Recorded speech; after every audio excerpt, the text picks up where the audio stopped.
estamos iniciando una nueva edición de Fruit Attraction.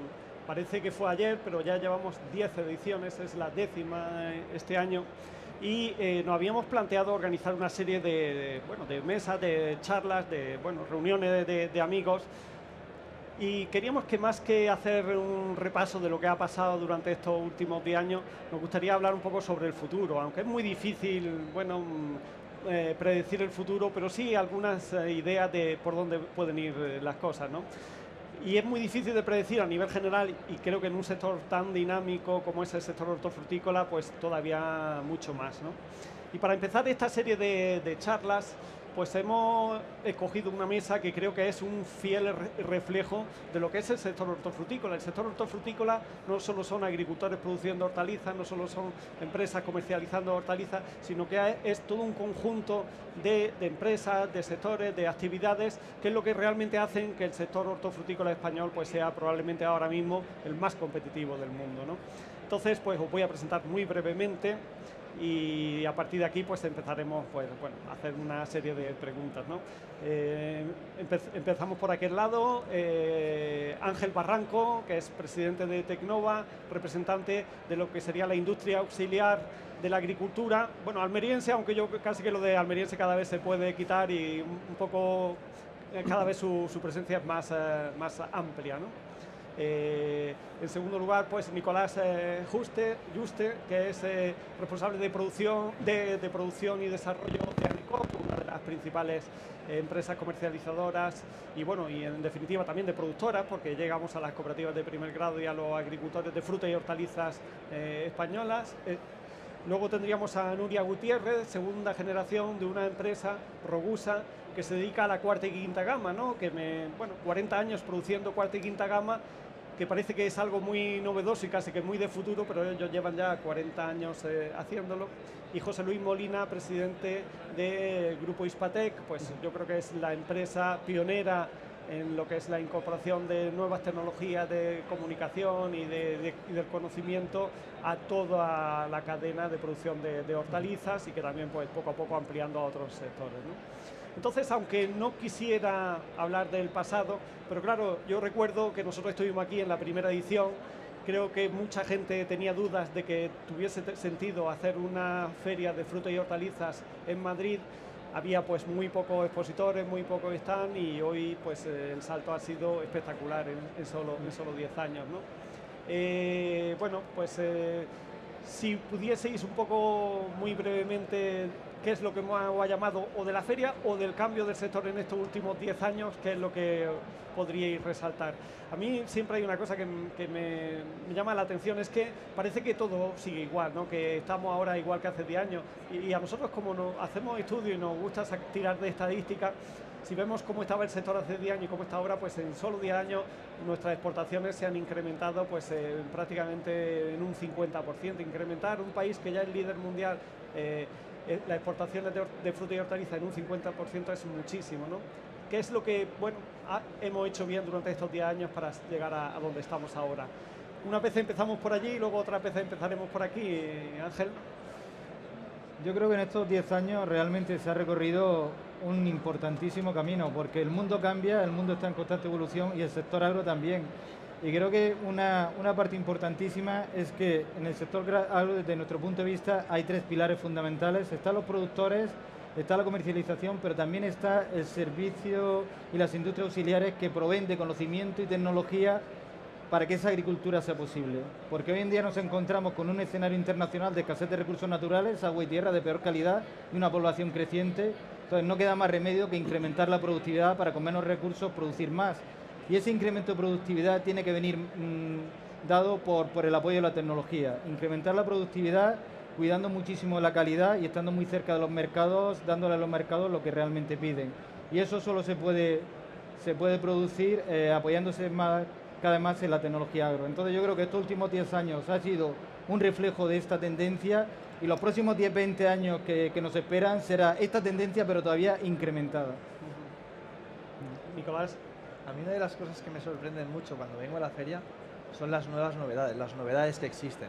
O sea, el valor añadido que generamos en los productos, por ejemplo, la cuarta gama, la quinta gama, todo lo preparado, luego las nuevas variedades, nuevas tecnologías o el uso de la información, de los datos, cómo explotarlos, también los envases, todo eso son cosas que cada año que vengo me sorprende. O sea, que hay una evolución constante en este sector. Y es una de las cosas que me gusta mucho. Sí, sí. Nuria. Yo resaltaría, para mí, yo creo lo fundamental, la adaptación al cambio. Cómo somos capaces de adaptarnos al mercado, al entorno, a esas nuevas tendencias, y no tanto las tendencias, sino la realidad del entorno. Tenemos clarísimo que ahora estamos en una posición global. Hoy por hoy la comunicación es fundamental, adaptarse no solo a hacer un buen producto, sino a saber comunicarlo y que llegue al final al consumidor, no solo por tendencia, sino por necesidad. Al final es adaptarse a los cambios y las necesidades de mercado. Muy bien, Nuria. José Muy Luis. bien. Yo diría que hace justo 10 años, en el año 2008, empezábamos en España una crisis muy importante. Este sector se ha saltado la crisis. Todos los años, desde el año 2008, ha crecido. Y es el único sector que puede decir eso. Hemos crecido un 50% y recordemos que en medio ha habido obstáculos tan graves como el veto ruso, que no sé si recordáis que en 2014 le hizo mucho daño al sector de las frutas y hortalizas.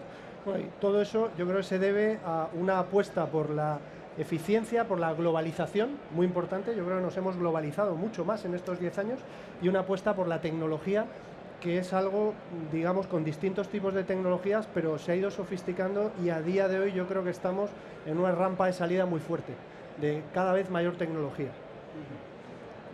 Bueno, yo creo que este sector, lo habéis dicho, es un sector muy dinámico. Yo creo que es bueno, que se adapta muy fácilmente a las nuevas realidades, y es un sector tremendamente internacionalizado, tremendamente globalizado. Yo creo que hay pocos sectores de la agroalimentación española tan globalizados como el sector hortofrutícola. Cuando hablamos de globalización siempre hay oportunidades y siempre hay también amenazas, ¿no? ¿Vosotros cómo veis la globalización? ¿Lo veis más como oportunidad? ¿Lo veis más como amenaza? ¿O qué oportunidad y amenazas veis en la globalización? Y ahora empezamos por este lado, José. Bueno, pues... Solo sí, una cosa, cuando hablamos de sector me gustaría que lo considerásemos en su conjunto, no solo por la producción y comercialización de frutas y hortalizas, sino vosotros estáis aquí representantes de distintas patas de ese sector, que lo viésemos como en conjunto, ¿no? Bueno, yo creo que la globalización es un proceso que es imparable, es una amenaza y es una oportunidad, depende en qué lado de la balanza te quieras ubicar. Y básicamente, bueno, yo creo que hay que ser conscientes que España es el 1% del mundo, lo miremos casi en cualquier parámetro, o sea, es por población, por superficie, por PIB, pues es el 1%. Entonces, creo que no podemos vivir del 1%, tenemos que aspirar al 100%. Y eso quiere decir que tenemos un mercado enorme, que hay que abordarlo, y que además hay que competir con otros que también juegan en ese mercado. Realmente este mercado está, yo diría que tan globalizado o casi más todavía que ámbitos tan comúnmente aceptados como el del petróleo, por ejemplo. O sea, a día de hoy todos los ciudadanos de los países, digamos, con mayor nivel de vida comen todo tipo de productos en todas las épocas del año, con lo cual esto de las campañas, las estaciones, digamos, ha muerto desde el punto de vista del consumo. Es un proceso imparable que crece, y yo creo que hay que analizar esas oportunidades cada día con más inteligencia de mercado, cada día con más análisis de cuáles son nuestros puntos fuertes, nuestros puntos de partida, y reforzando esos aspectos, lógicamente con tecnología. Bueno, Nuria. yo creo que también, además de las oportunidades o amenazas, también entra en juego la diferenciación, que creo que también es lo que hace fuerte a este 1%. Al final es lo que llega, que de ser poquitos lleguemos a ser el global. Ayudándonos las tecnologías, por supuesto, porque además nos ayudan a estudiar nuestra historia y a mejorarla. Al final yo creo que también es como el timón que dirige una buena estrategia. Creo que al final el ser global nos da no solo los ánimos, sino nos da los recursos, nos da, porque al final no hay aquí, hay allí. Al final todos buscamos la materia prima idónea para seguir la tendencia que necesitas. O sea, al final, si tú un consumidor le necesitas, pues tu producto sin gluten, y ahora mismo aquí, como bien dice él, no es temporada, la globalización te da el poder seguir produciendo, que muchas veces es también nuestro punto fuerte. También tener este clima también nos ayuda a estar en muchas partes del mundo en toda estacionalidad. Nicolás. Para mí la globalización, más que una amenaza, bueno, cuando hablamos de amenaza, buscaría el reinventarse. O sea, es la competencia, ¿no?, lo que generaría la amenaza. Entonces, para eso buscaríamos el reinventarnos, el buscar nuevos conceptos.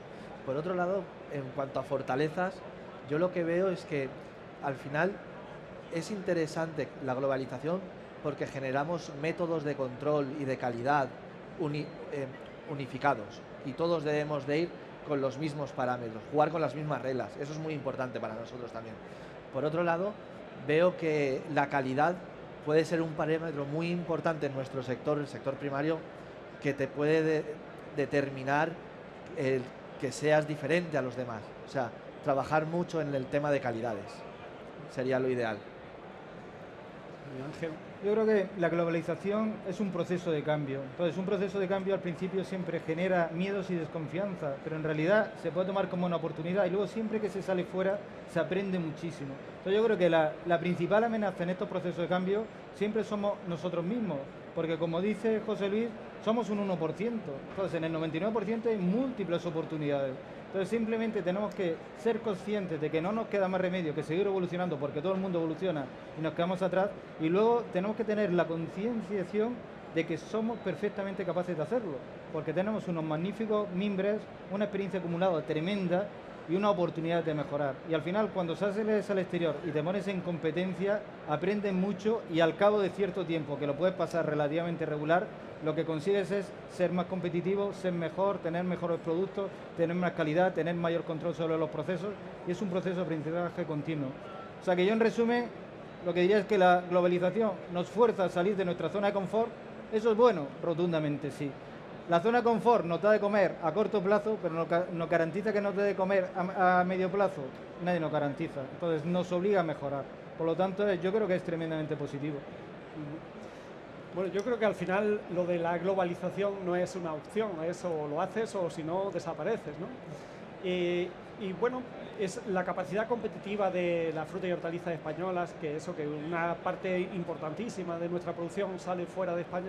Al final yo creo que esa competitividad, bueno, en parte influye en las condiciones agroambientales, pero yo creo que sobre todo lo que influye es el saber hacer las cosas bien, ¿no?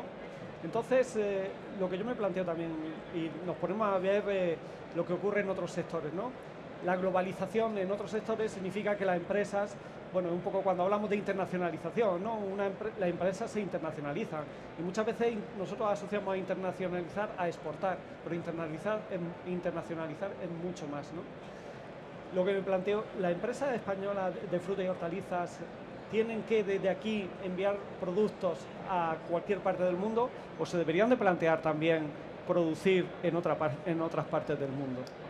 ¿Cómo lo veis vosotros? Y ahora empezamos por el centro. Nicolás. Bueno, todo depende de la estructura del negocio que tenga cada empresa. Por ejemplo, en nuestro caso, salir fuera a producir para importar, para traerlo aquí, lo veo más complicado. Perdón, no me refiero a producir fuera para venderlo aquí, sino si queremos ir a vender a China, ¿por qué producir aquí para venderlo a China y no irnos a producir a China para venderle a los chinos? Pero teniendo la tecnología y teniendo la superficie aquí, primero hagámoslo bien aquí para luego poder salir fuera. Yo creo que con lo que tenemos aquí, por ahora, nos basta para comercializar. En nuestro caso es diferente. Sí que es verdad que nuestro producto podríamos internacionalizarlo de esa forma, montar una planta productiva donde vaya al país de destino, pero realmente, como he dicho antes, nuestra diferenciación también es el origen. Al final, ese producto de origen es el bueno y es el que quiere ese comprador, ese consumidor. Entonces, nosotros lo que hacemos es ponerlo en valor. O sea, no tienen tanto en cuenta lo que nos cuesta la logística que lo que es el propio producto. El propio producto lo pone en valor. Siempre decimos al final, siempre nuestros productos nos avalan. Pues ese es nuestro aval a la hora de salir fuera. Ese es nuestro punto de valor. Nosotros, por ejemplo, con los callos nos pasa. Nosotros no solo es el consumidor, es una nueva tendencia. Sí, que siempre estamos con el mercado, le estamos vigilando. Pero al final, nuestro consumidor fiel es aquel que fidelizamos a través del origen del producto. Es el que busca la receta. Nosotros además nos basamos mucho en las recetas tradicionales. Pues al final lo que es el mercado hortofrutícola es tradición. Y esa tradición también es una marca, es una garantía. Yo, por ejemplo, en la internacionalización antes, también cuando hablamos, igual que cuando vamos fuera, no tenemos una legislación única, por lo tanto también nos complica a la hora de salir. Nos tenemos que ir adaptando, pero realmente, ¿cuál es el de más calidad? El de origen. Vale.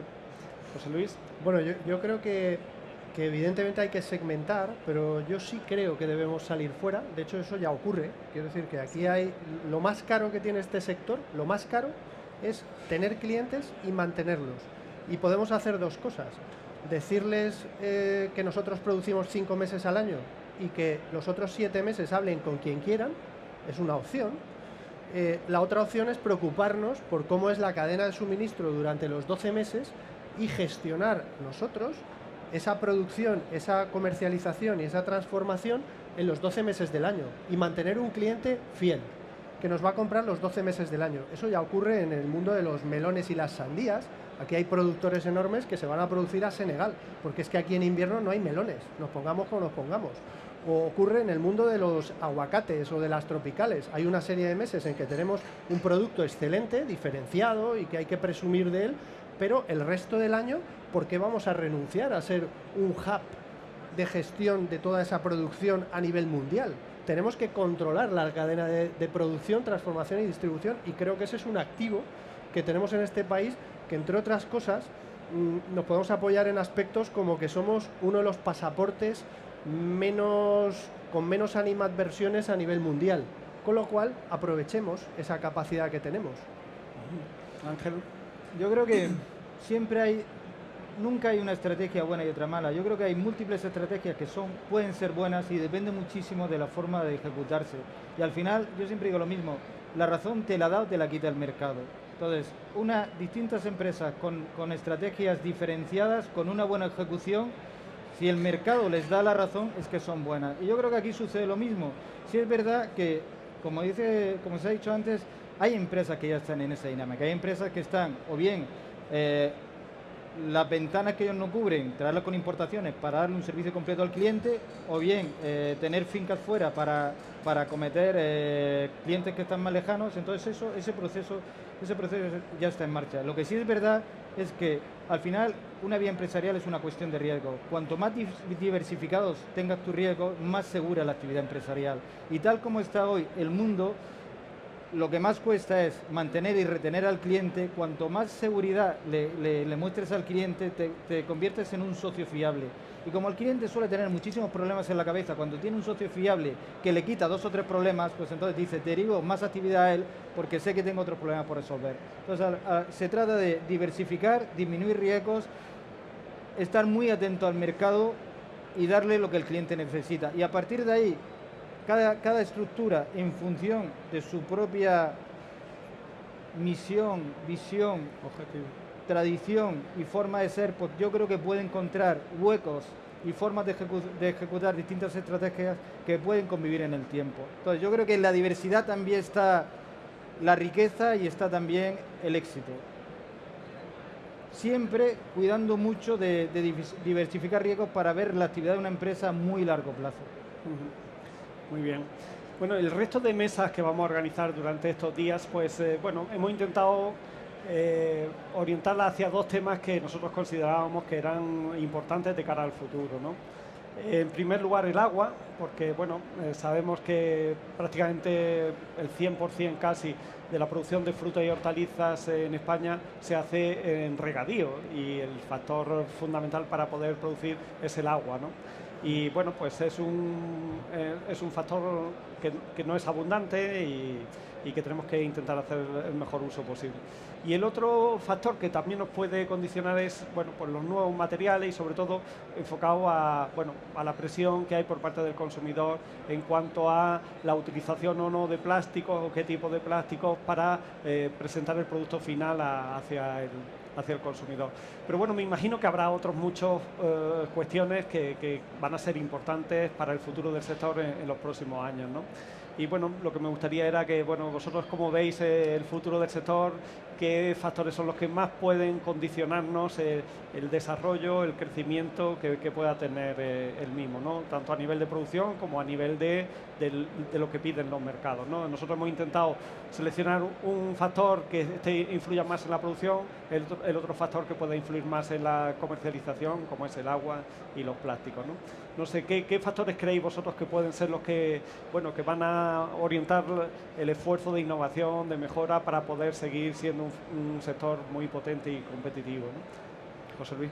Pues yo diría, bueno, la verdad es que el agua y digamos los materiales de embalaje, envases, etcétera, pues son sin duda aspectos importantes, pero yo casi haciendo un poco la derivada segunda a este aspecto, casi me quedaría en un plano más abstracto, más de estilo, que es, y aquí quiero resaltar digamos, un debe que tenemos en este sector, que es que este sector ha mejorado mucho sus números, su eficiencia, pero estamos apurando los niveles de eficiencia potencial que tenemos con poca tecnología. Este sector está, hoy por hoy, comparativamente hablando con otros países, está invirtiendo poco en I+D, y yo creo que es un aspecto que debemos forzar de aquí en adelante. Hay que apostar más por la I+D, por la innovación, y hay que incorporar a las culturas empresariales el riesgo, la apuesta por procedimientos nuevos, por tecnologías nuevas, porque el futuro va por ahí. Por supuesto, habrá que preocuparse por el agua, que es un factor escasísimo. Hay que hacer la batalla a los plásticos, o sea, y no es que tenga yo nada en contra de los señores que fabriquen plástico, pero no podemos estar tirando plásticos para cualquier piececita de fruta o de hortaliza que nos comamos. Hay que apostar mucho por la digitalización. Sé que aquí parece que estoy hablando de mi libro, pero es que lo veo tan claro que creo que es evidente, ¿no? Por la automatización, por la robotización, son aspectos que van a marcar el futuro muy inmediato. No estamos hablando de un futuro de 2050, estamos hablando de 2025 o 2030. Nuria. Sí, yo creo que al final los recursos son los que son y hay que buscar la optimización de esos recursos. Por supuesto que el consumidor tiene que llegar a esa información. Yo también creo que va por la transparencia. Al final la tendencia va a la información clara, a las etiquetas limpias, a tecnología, por supuesto. La tecnología es fundamental. El I+D de una empresa es fundamental. Yo creo que si no, estás muerto. O sea, es donde recibes toda la información. Desde una mecanización, automatización de proceso, es el que te da la información exacta en cada momento del producto. Desde la entrada de materia prima hasta la salida de un producto terminado. Luego, el llegar a saber la información al consumidor. También, no solo de los propios recursos, el terminar el ciclo, ¿no? No solo el ciclo no termina cuando vendes el producto o cuando lo lanzas, ¿no? Tienes que terminarlo, tiene que llegar al consumidor y tiene que haber una rotación, tiene que volver a comprarlo. En cuanto a residuos, nosotros somos los que tenemos que cuidar que ese ciclo termine. Como fabricante tienes que estar al día de nuevas tecnologías, de nuevos envases, por supuesto, pero también transmitírselo al consumidor. En tema del plástico, hay muchos plásticos que son biodegradables, no todos los plásticos son malos. O sea, hay que buscar el reciclaje, hay que buscar... creo que al final también esa es una labor del empresario, ¿no? Luego, en cuanto a digitalización, o sea, es que la información que tienes de un producto, o sea, eso al final es tu historia, es donde ves dónde te equivocas, es donde ves la mejora, es donde puedes ver una estrategia. Al final decides qué haces bien y qué debes desechar, con los recursos que tengas o la búsqueda de nuevos recursos, con los riesgos que tengas o con la minimización de riesgos. Y al final es buscar y terminar el ciclo. Sí, Nicolás. Yo me centraría mucho en los recursos naturales, sobre todo, en la parte de producción, en la optimización y en el buen uso de los recursos que disponemos, ¿vale? Y para eso sí que necesitamos tecnología que nos permita el uso eficiente de estos recursos. Por otro lado, hablando en almacén, necesitaríamos también optimizar los recursos, tanto personal, mano de obra, eso es muy importante, que eso se pueda utilizar con las nuevas maquinarias, con nuevas tecnologías. También la información, el conocimiento en todo momento del producto, que eso les viene muy bien a los comerciales para poder tener unas buenas relaciones con los clientes. Y por otro lado, los clientes deben de decirnos cuál es la futura tendencia de mercado. Es muy importante conocer qué van a querer consumir en un futuro o dentro de 20 años. Eso también necesitamos conocerlo para poder adelantarnos a sus futuras demandas. Ángel. como decía al principio, partimos de una base, de una escasez de recursos naturales, que no solo es el agua, también la tierra. No es lo mismo que para producir 100 necesitemos 10 hectáreas que necesitemos 3. Entonces, esto es un hecho. Entonces, a partir de ahí, yo creo que el mayor reto que tiene el sector es profesionalizarse en todos sus aspectos, en toda la cadena productiva, no solo en la producción, sino también en la comercialización, en la gestión, en la cuarta y la quinta gama, intentar ser mejores cada día. Y eso se basa en mejorar los procesos. Es absolutamente fundamental incorporar la tecnología en todos los procesos, y luego esto tiene un efecto secundario que para mí también es muy importante, que al ser una agricultura moderna, basada en las nuevas tecnologías, basadas en Internet, en la transmisión de datos, en el móvil, controlar el control climático, la fertilización con el móvil, hace que sea muy atractivo para las nuevas generaciones, porque sabemos que la agricultura es un sector primario, y lo que nos han ido diciendo nuestros padres es que los hijos no quieren trabajar en el campo porque es un trabajo duro. Pero al modernizar la agricultura, al incorporar las tecnologías que ellos utilizan a diario, las redes, etcétera, etcétera, hacemos que por una parte, el trabajo deje de ser tan duro, y por otra parte sea mucho más cercano a las nuevas generaciones. Y eso hace, nosotros cuando viajamos nos encontramos con muchos países que tienen problemas de relevo generacional. Sin embargo, nosotros en Almería no tenemos problemas de relevo generacional, porque estamos desarrollando una agricultura mucho más moderna, mucho más productiva, basadas en las tecnologías que ya no son nuevas, sino que habitualmente utilizamos, pero incorporándolas a la agricultura. Generaremos empleo de alta cualificación, será una oportunidad de trabajo para las nuevas generaciones, incorporaremos a ingenieros agrónomos, telecos, industriales, biólogos, químicos, gestores de empresas, etcétera. Y encima el trabajo, que hoy por día es muy duro, cada vez será, entre comillas, menos duro. Entonces, al final es intentar ser mejores día a día en cada uno de los aspectos de la cadena de valor. Bueno, y ya se ha mencionado, y vosotros yo creo que todos sabéis, bueno, la inquietud, el interés que siempre hemos tenido, a pesar de ser una entidad financiera, por la innovación y por la investigación en el sector agroalimentario, ¿no? Y una de las quejas que se oye con mucha frecuencia es lo poco que investigamos en este país, ¿no? Algunas veces me da la sensación también de que siempre le echamos la culpa al otro, ¿no? Y a lo mejor luego a nivel particular cada uno de nosotros pues nos reconocemos un poco qué es lo que podríamos hacer de más, ¿no? Yo creo que cualquier estadística que cojamos nos deja claramente pues en una mala posición, dedicamos pocos recursos a investigación, y yo además tengo una duda, y es que si lo poco que dedicamos realmente lo invertimos bien, lo hacemos bien, o se podría hacer mejor, ¿no?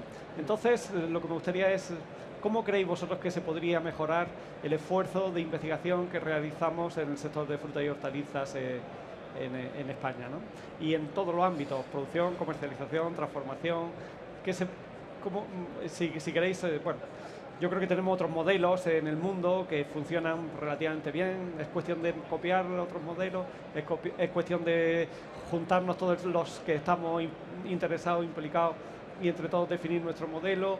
Tiene que tomar la iniciativa el sector privado, tiene que tomar la iniciativa el sector público, en fin, un poco sobre estas cuestiones. Y Nuria, tú no has empezado, así que te toca. Me toca. Y ahora vamos en el otro sentido. Creo que ni más de más sí. Yo hablo por mi propia experiencia. También el tener una información única, porque se ha investigado mucho, pero muchas veces se queda ahí, en un documento. Al final yo creo que la globalización también nos va a dar esa información de todo, de trabajos que ya se han hecho. Yo siempre digo que hay que rodearse de gente inteligente, ¿no? El inteligente no es solo el que te saca un nuevo producto, sino el que es capaz de ver los problemas y solucionarlo. Y si el problema es financiero, nosotros en nuestro caso, Cajamar siempre nos ha ayudado para deciros que nosotros pasamos de hacer 20 kilos a hacer 20.000 kilos diarios. O sea, creo que ahí está en apostar por el crecimiento, pero un crecimiento controlado, siempre apoyados de un clúster. Al final la información, yo estoy en la Junta Directiva de SEACAM, ¿vale? Que es una asociación de empresas de alimentación de aquí de la Comunidad de Madrid, en la cual nos apoyamos en ella para que nos dé información, no solo del entorno, sino financiero, de todos aquellos recursos necesarios que no son solo de la propia producción. Creo que está mucho en saber gestionar esa información y sacar partido de ello. Muy bien, Nicolás. Bueno, lo primero hay que decir que la I+D normalmente están en los centros tecnológicos, o la capacidad de la gente, de expertos para poder hacer I+D, están en los centros tecnológicos, en las universidades. Entonces, lo que tiene que nacer es de la empresa privada. Son pocas las empresas privadas que tienen capacidad por sí solas para hacer I+D pura. Entonces lo que hay que centrarse es desde la empresa privada que surjan las ideas y que, ayudados desde expertos, investigadores, como los centros tecnológicos, llegar a conseguir objetivos. O sea, buscar un objetivo e intentar alcanzarlo. Eso sería como veo yo la I+D en España. Sería que nazca en la empresa y ayudado por los centros tecnológicos y los investigadores. Que hay muchas veces que es al revés, que viene la idea. ¿Por qué? Porque muchas veces los investigadores conocen un poco más o saben hasta dónde se puede llegar. Entonces viene la universidad o el centro tecnológico, viene la empresa proporcionando o ofreciendo alguna oportunidad. Entonces, bueno, que a veces no se adapta muy bien a la estrategia de negocio o a las necesidades de las empresas, con lo cual debería de surgir a partir de la base, que sería la empresa. Sí, Y que esa Ángel. información llegue al consumidor, no se quede solo en el ámbito de la investigación, que yo creo que también es algo que falta en España, el que esa información que saca llegue al consumidor. Al final falta comunicación. Sí, Ángel. Yo discrepo con las cifras oficiales y las estadísticas, porque creo que se miden de una forma un poco anticuada. Porque a mí me llegan muchas encuestas de innovación a mi empresa y de investigación. Entonces dicen, ¿cuántos recursos destinas a tal? ¿Qué departamento tienes y tal? Hoy en día las empresas no funcionan así. Internet ha tenido la gran virtud de democratizar la información.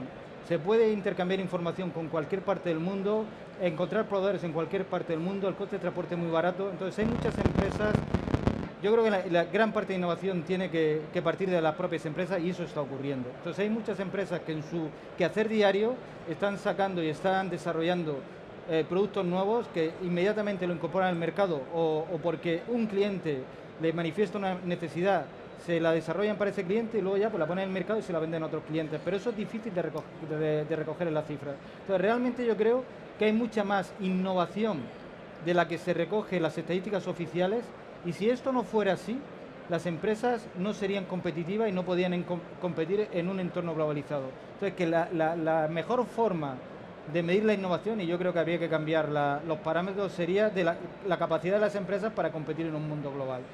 Y son muy importantes los centros tecnológicos, son muy importantes las universidades, pero es muy importante vincular al empresariado, meterle en su ADN y quehacer diario la necesidad de mejorar cada día, de innovar para seguir siendo competitivos. Y Tecnova es un centro tecnológico un poco singular en este sentido, porque ha encontrado la fórmula de involucrar al empresariado privado con hacer unos desarrollos aplicables al sector y de transferencia de tecnología. Indudablemente tiene que haber otras entidades que hagan una investigación más básica, pero yo creo que tenemos que querernos más a nosotros mismos y ser conscientes de que realmente estamos haciendo las cosas razonablemente bien, que tenemos mucho que aprender y mucho por mejorar, pero que estamos innovando bastante. Lo que pasa quizás no encaja en el tipo de encuesta que se hace de forma oficial. José Luis. Bueno, yo diría con respecto al tema de la innovación, estoy de acuerdo con lo que decía Nicolás, que creo que la innovación, y aquí me quedo sobre todo en la I pequeña, que yo creo que es el gran debe, o sea, por la I más de grande, pues bueno, se hace, hay universidades, centros, tal, pero son cosas que los ciudadanos no percibimos, la sociedad no percibe, se queda muy lejos, ¿no? Se quedan ahí fórmulas y, en fin, y planteamientos muy teóricos. Realmente el gran debe está en la I pequeña, y para llegar a conseguir la I pequeña pues hacen falta modelos como el de Tecnova, que efectivamente acerca mucho esa innovación al mundo aplicado, y yo diría que hay que apostar mucho por la innovación en las empresas, con un matiz que todavía le pongo la derivada segunda, que es en las empresas tecnológicas. Digo porque una empresa que se dedica a lo que sea, ¿no? a comercializar y producir caquis, pues puede dedicar el 1% de su facturación a innovación. En nuestro caso, nos dedicamos a tecnología, información y comunicación, dedicamos el 10% a la I+D+I. Es que para nosotros esto es un tema mollar, o sea, vivimos de ello. Y ¿sabéis lo que ocurre? Que cuando te acostumbras a esa dinámica, esto es un virus. O sea, no te queda otra que seguir innovando y no te queda otra que aplicar esa innovación en todas las empresas y todos los clientes que veas una oportunidad. Yo recomendaría también a nivel de cultura empresarial general, apostemos más por la cultura del retorno, apostemos más por la cultura de la medición, por la cultura de los datos, porque creo que deberíamos empezar a correr para ejecutar todos aquellos proyectos que con tecnología tengan retornos de menos de 2 años. Deberíamos empezar a correr para hacerlo. Y hay muchos que están ahí pendientes de ser implantados y que por alguna razón no se acaban de ejecutar. Bueno, ya para terminar, una última cuestión. Se ha mencionado un poco, y es al final lo importante en la empresa, en la vida, en los distintos sectores, lo que hace que las cosas vayan mejor o peor, o que haya cambios, que haya innovación, son las personas. Somos las personas los que hacemos las cosas, las que hacemos bien, los que hacemos mal, ¿no? Y al final, cuanto mejor sean las personas, los profesionales, más formados, más inquietos, al final mejor irá un determinado sector, ¿no? Y muchas veces cuando hablamos del sector agroalimentario nos conformamos con que haya relevo generacional, es decir, que el que está en el sector no se vaya, pero tenemos poca capacidad de atraer a gente muy buena de fuera del sector, ¿no? Y claro, yo, si os digo la verdad, no me extraña que esto sea así, porque normalmente la información que sale hacia el exterior, incluso los propios agentes del sector, cuando salimos a los medios de comunicación es para quejarnos, es para decirnos lo mal que nos van las cosas, o cuando los medios de comunicación dan una noticia es para algo que no se ha hecho bien, que a lo mejor es el 0,01% de lo que se hace, pero es lo que al final le llega al consumidor o a la sociedad en general, ¿no? Y eso yo creo que hace falta que el sector actúe de alguna forma para intentar que gente muy buena vea como este sector un sector tecnológico, avanzado, de futuro. ¿Qué podríamos hacer para que haya gente, que los jóvenes de hoy en día piensen que pueden desarrollar su esfuerzo en mejorar el sector hortofrutícola en particular y agroalimentario en general, ¿no? Y ya aquí, quien quiera, quien se atreva a intervenir, que... Me cede a mí el honor. Pues la verdad es que tiene razón, ¿eh? Normalmente hay otros sectores que quizás tengan en su globalidad una mejor política de comunicación y un mejor marketing, y siempre son receptores de buenas cabezas pensantes, buenos ejecutivos, etcétera. Y parece que el sector agroalimentario no es capaz de proyectar esa imagen. Y sí es verdad que ahí tenemos que hacer una tarea para cambiarlo, porque además es un sector que es anticíclico. O sea, durante el boom de la economía nunca escala los picos mayores, pero durante la crisis nunca cae, sino que es bastante estable. Entonces es un sector muy seguro, y yo creo que tenemos que proyectar una imagen de modernidad, una imagen de mayor tecnología, una imagen de que sea atractivo, ya solo no para las nuevas generaciones que salen muy formadas de la universidad, sino también para los talentos que están en otros sectores, que lo vean como una oportunidad para desarrollarse profesionalmente. Y ahí te doy toda la razón del mundo. Yo creo que hace falta mejorar nuestra política de comunicación en su globalidad para demostrar que este es un sector tremendamente atractivo, tremendamente dinámico, con enormes retos y súper bonito para trabajar y para desarrollar una carrera profesional a largo plazo. Pues yo no lo veo así.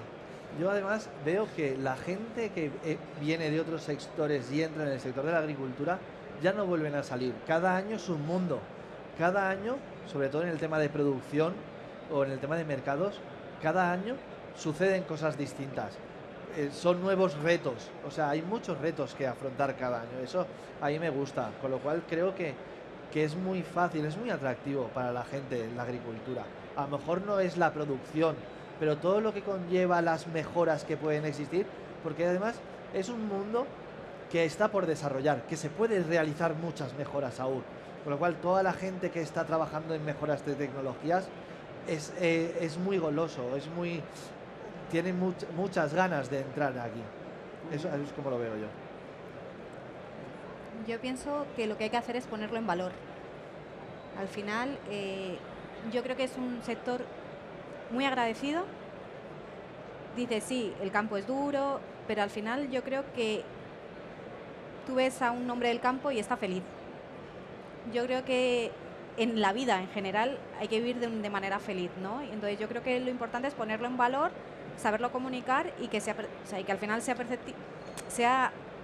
tenga la consiguiente consecuencia de que puedas crecer de buena forma. O sea, Yo creo que es un sector en el que hay de todo, investigadores, ingenieros, o sea, no está solo en el campo. O sea, y es muy, muy atractivo y creo que tiene un potencial de futuro, de crecimiento, de desarrollo. O sea, vamos a llegar a muchos sitios, pero no solo con el productor, sino con toda la cadena. Yo creo que al final dices la investigación, si es que es súper atractivo, es un sector muy agradecido además. Yo pienso, bueno, para mí es un sector atractivo, pero yo creo que aquí hay que hacer dos cosas, y que es, hay que atraer a jóvenes y hay que atraer a mujeres. Miren alrededor, ¿qué proporción hay de mujeres? No es la media de la sociedad. Por Está tanto, hay que cambiando. feminizar este sector y hay que rejuvenecer este sector. ¿Y eso cómo se hace? Pues se les atrae con tecnología, se les atrae con innovación, se les atrae con apertura y se les atrae con, básicamente, con mecanismos que les hagan sentirse útiles para la sociedad. ¿A qué joven le podríamos preguntar hoy en día si le preocupa el medio ambiente y diría que no? Yo creo que casi todos los jóvenes dirían que les preocupa, ¿no? Bueno, pues en este sector, el de la producción, transformación y comercialización, es donde de verdad se hace la diferencia. O sea, cuando yo veo que hay por ahí auditores de emisiones y de contaminación y que hacen análisis en empresas de 10.000 personas sentadas en despachos en una oficina, yo no sé qué están midiendo. Si esos no son los que emiten CO2 o los que generan residuos. Donde de verdad se puede generar mucho o poco es en este sector, en el sector agro y en su transformación, comercialización y distribución, que así, grosso modo, supone, en términos, por ejemplo, de emisiones de CO2, no sé si sabéis que es un 3% del PIB y en emisiones es un 10 o un 12. Por tanto, aquí es donde de verdad, haciendo las cosas mejor, con tecnología, con innovación, se puede de verdad mejorar en un reto social tan importante como es el medio ambiente. Bueno, creo que esos son retos que cualquier joven, que cualquier mujer debería considerar atractivos y me parecen banderines de enganche muy seductores, la verdad. Bueno, pues yo creo que eso es todo por esta mañana. Muchas gracias por haber estado compartiendo con nosotros esta mesa. Y bueno, pues espero que nos sigamos viendo, no sé si dentro de 10 años, pero bueno, por lo menos vamos a ir más paso a paso el año que viene y el siguiente. Y bueno, muchas gracias por vuestra participación. Muy bien. Gracias a vosotros. Gracias. Encantado.